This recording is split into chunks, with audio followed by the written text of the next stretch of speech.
Crystal integrated services 2000 में ये company बनी थी। इंटीग्रेटेड फैसिलिटीज मैनेजमेंट में देश की 8वीं सबसे बड़ी कंपनी है। Housekeeping, waste management, pest control, warehouse और एयरपोर्ट मैनेजमेंट का कंपनी करती है कारोबार। Staffing, payroll management, private security जैसी सर्विसेज भी देती है। 134 अस्पताल, 224 स्कूल और कुछ एयरपोर्ट, रेलवे स्टेशन पर कंपनी के हैं कामकाज, और 40,000 से ज़्यादा एम्प्लॉयज़ ऑन साइट कंपनी के पास है, यानी कि बड़ी वर्कफोर्स है कंपनी के पास। आइए, रिजल्ट आए 10 अप्रैल को बाजार के दौरान 1:45 मैं आपके सामने एक बार रिजल्ट रख दूँ। आय 48% बढ़कर आई, 283 करोड़ पर पहुंचा है आंकड़ा।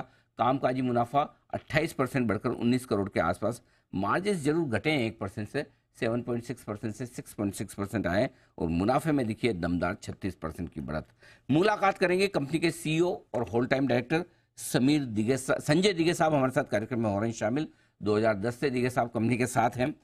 पुणे से सर ने मैकेनिकल इंजीनियरिंग की डिग्री हासिल की है। कोर बिजनेस मैनेजमेंट की और कंपनी की लॉन्ग टर्म ग्रोथ और स्ट्रेटेजिक प्लानिंग का जिम्मा दिगे साहब के पास है। सर बहुत बहुत स्वागत है आपका, धन्यवाद हमें समय देने के लिए। सबसे पहले तो बताएं सर, तिमाही आपकी मजबूत नजर आ रही है, आय, कामकाजी मुनाफा और साथ ही मुनाफे तीनों में 35 से 45% की दमदार बढ़त दिखी है।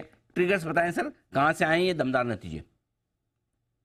सर नमस्ते। पहले नमस्ते तो सर। हमेशा की तरह आपका आभारी हूँ, हमको यहाँ पे बुलाया बात करने के लिए। धन्यवाद आपसे सर। बात करने में हमेशा थोड़ी खुशी ही रहती है।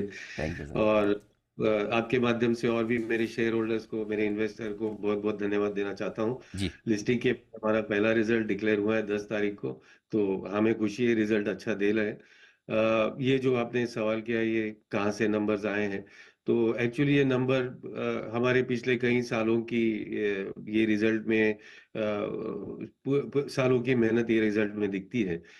ये नंबर्स अचानक तो नहीं आए, जो काम हमने पिछले 3-5 साल से करते आ रहे हैं, तो उसका ये रिजल्ट है।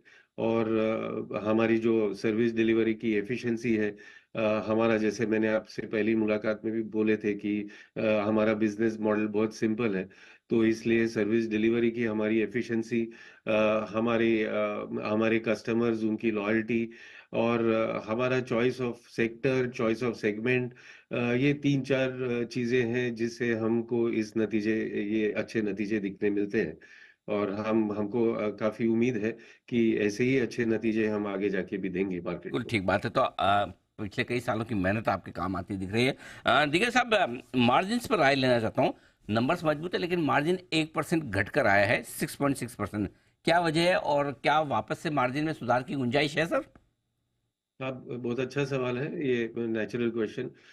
जैसे कि हम जानते हैं, पहले भी बात कर चुके हैं,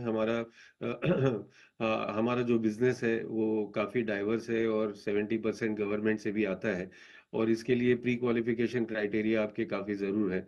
तो हम कुछ बिजनेस ऐसे एक्वायर करते हैं जहां आगे जाके 3 साल 5 साल में हमारे क्राइटेरिया मजबूत बने और हमारी margin over the period of time अच्छी निकले। तो कभी ऐसा एक आध क्वार्टर में हो जाता है कि एक 0.90 से या 1 से हमारी मार्जिन थोड़ी घटे, but over the period of time next quarter में ये मार्जिन हम मेकअप तो कर ही लेते हैं।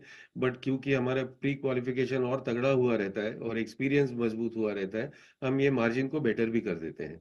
तो यही एक बहुत सीधा सा जवाब है आपके सवाल के लिए। ठीक बात है, तो मार्जिन बेहतर होने की उम्मीद है। आपकी डेट पर राय लेना चाहता हूँ। कर्ज जो मेरे पास डेटा था सर, सितंबर 2023 का 93 करोड़ की बोरिंग थी आपकी, शॉर्ट टर्म वाली। ये बताएं सर, शॉर्ट टर्म बोरिंग क्या कुछ कम हुई है, और साथ ही आईपीओ के बाद नेट डेट लेवल किस तरह के हैं? सर जैसे आईपीओ के ऑब्जेक्ट्स में जो भी 175 करोड़ रेज किया, वहाँ ऑब्जेक्ट्स में भी हम डाले थे कि 10 करोड़ का हम डेट रिटायर करेंगे एक शॉर्ट, तो उसको रिटायर कर दिया है, तो 10 करोड़ से ये डेट कम हुई। 93 करोड़ के सामने अब 83 करोड़ का डेटा है। अब सर, आपके अलग अलग सेगमेंट हैं, आप housekeeping, waste management, pest control सब तो किन सेगमेंट्स में आपको ग्रोथ ज़्यादा दिखी है इस तिमाही में, जरा उस लिहाज से समझाएं। सर इसमें आईएफएमएस जो सेगमेंट है, जो हमारा ट्रेडिशनली हमारा उसमें वो प्रोफाइल ज़्यादा है, तो उसमें हमारी ग्रोथ ज़्यादा दिखी है, आगे जाके भी उसमें ग्रोथ हमारी दिखेगी। दूसरा मुद्दा है सॉलिड वेस्ट का भी, जो आपने बताया। हाल ही में हमने थाने म्युनिसिपल कॉरपोरेशन की सॉलिड वेस्ट की हमको काम मिला है अगले 3 साल का। ये बहुत ही इम्पोर्टेंट काम जो मिला है आज सॉलिड वेस्ट, ये पूरे देश में एक मुद्दा है कि क्लीनलीनेस कैसे रखे, हाइजीन कैसे रखे। और ये जो म्युनिसिपल कॉरपोरेशन का 3 साल के लिए काम हमको मिला है, हमें बहुत गर्व होता है कि हम इसमें सहभागी हो सके। और ये क्राइटेरिया इतना मजबूत हो जाएगा आगे जाके, नेशनली जो भी म्युनिसिपल कॉरपोरेशन एक अच्छे पार्टनर के साथ काम करना चाहेगी क्लीनलीनेस का, उसमें हम पार्टिसिपेट कर सकते हैं। तो आईएफएमएस तो हमारा फोकस रहेगा ही। और हाल ही में जो सॉलिड वेस्ट का हमारा ऑलवेज प्लान में था, उसकी वर्क ऑर्डर भी हमको मिल गई, काम भी चालू हो गया है, तो उस पे भी हमारा फोकस रहेगा। तीसरी बात जो स्टाफिंग और पेरोल मैनेजमेंट है, जो भी जो इस साल में अगले 9 महीनों में भी काफी बढ़ा है, तो उसमें भी फोकस रहेगा। क्योंकि अभी जैसे मैन्युफैक्चरिंग सेगमेंट, एसईजेड, ये सब सेगमेंट में फोकस करते हैं, तो उनके पास भी staffing, skilled semi skilled staff की काफी जरूर है। और हम उसमें भी काफी मजबूती से आगे बढ़ रहे हैं। तो और सिक्योरिटी जो भी हमारा और एक इम्पोर्टेंट वर्टिकल है और सर्विस ऑफरिंग है, उसमें भी अच्छा काम मिल रहा है। तो कुल मिला के सभी सेक्टर पे हमारा इंडिपेंडेंट फोकस है, और हमको बहुत अच्छी उम्मीद है कि इसको हम अच्छी तरह से ग्रो करेंगे। ये है आपके लिए पूरा का पूरा आउटलुक। दीगर साहब, बहुत बहुत धन्यवाद आपका समय देने के लिए, और विस्तार से आपने अपने नतीजों पर और आगे की प्लानिंग पर बातचीत हमारे दर्शकों से की। Thank you so much sir, आपसे जल्द मुलाकात फिर से होगी। इस अच्छे नतीजों के लिए एक बार फिर से आपको compliments. Thank you very much. धन्यवाद।